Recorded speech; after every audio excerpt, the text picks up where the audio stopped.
सुप्रभात ओडिशा। आज होची 1 सेप्टेम्बर सोमवार। आसंतु जानिबा आज सारा दिन केवल 3टी बछा बछा सबुठु बड़ मुख्य खबर। भिडियोटी को निश्चित शेष जाए देखंतु जहाद्वारा सबुजाक प्रमुख खबर रखिपारे।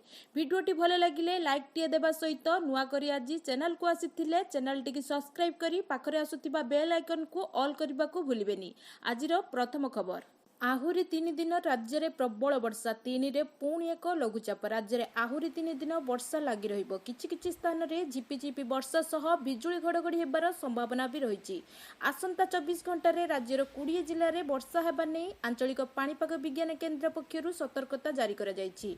वर्षा समय रे पवनर बेग 30 रु 40 किलोमीटर रहिबो। किछि स्थान रे सामान्य और किछि स्थान रे अधिक वर्षा हेबा सह घड़घड़ी और पवनर बेग 30 रु 40 किलोमीटर रहिबो।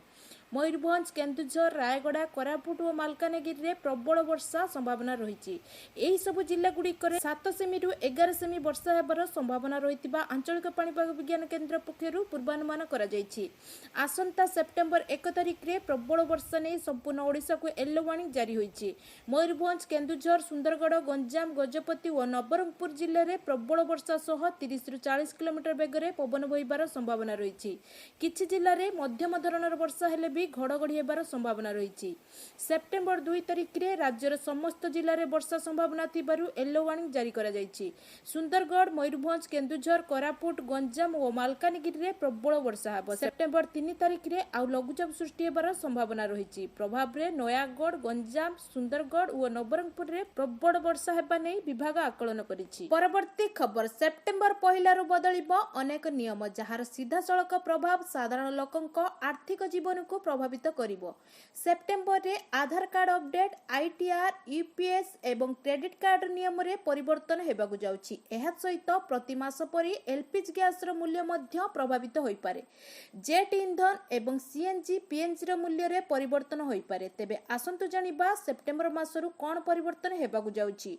आईटीआर फाइलिंग निकट रे आयकर विभाग आईटीआर फाइलिंग रे शेष तारीख को 30 जुलाई रु 15 सेप्टेम्बर 2025 पर्यंत वृद्धि करिथिला, जहा फल रे करदाता माननकु रिटर्न फाइल पई अतिरिक्त समय मिलिछि। आसंता 15 सेप्टेम्बर पूर्वरु आईटीआर फाइल करिबाकू पड़िबो, नचेत आपनकु नोटिस मिलि पारे। यूपीएस समय सीमा जातीय पेंशन प्रणाली अधीन रे आसुथिबा केंद्र सरकार कर्मचारी माननक पाखरे इनफार्ड पेंशन स्कीम बा यूपीएस बाछिबा पई 30 सेप्टेम्बर पर्यंत समय अछि। पूर्वरु एही तारीख 30 जून थिला, किंतु परे एहाकू 30 सेप्टेम्बर को वृद्धि करा जायथिला। एहा सरकारी कर्मचारींक पई आरंभ होइतिबा एक पेंशन योजना। जातीय डाक नियम डाक विभाग सेप्टेम्बर 1 रु घरोई डाक सेवा को स्पीड पोस्ट सेवा सहित मिश्रण करबाकू जाउछि, जहार अर्थ होछि एबे किछि साधारण डाक नुहे केवल स्पीड पोस्ट माध्यम रे पठा जाई पारिबो। तेनु जदि आपण सेप्टेम्बर 1 रु देश मध्य रे इंडिया पोस्ट माध्यम रे कोनोसी पंजीकृत डाक पठांती तेबे एहा स्पीड पोस्ट डेलीवरी हेबो। क्रेडिट कार्ड नियम एसबीआई कार्ड सेप्टेम्बर 1 रु एहार किछि कार्ड पई नियम रे परिवर्तन घोषणा करिछि।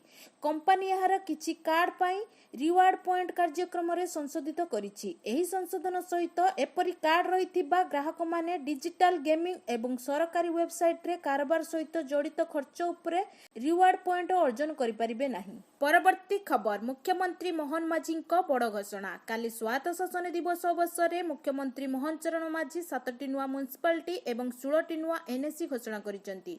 बलांगीर जिल्लार लोईसिंगा सहित बरगढ़ जिल्लार सहेला, कटक जिल्लार बड़म्बा, नरसिंहपुर एवं सालेपुर को एनएसी भाबे घोषणा करिसेंती मुख्यमंत्री।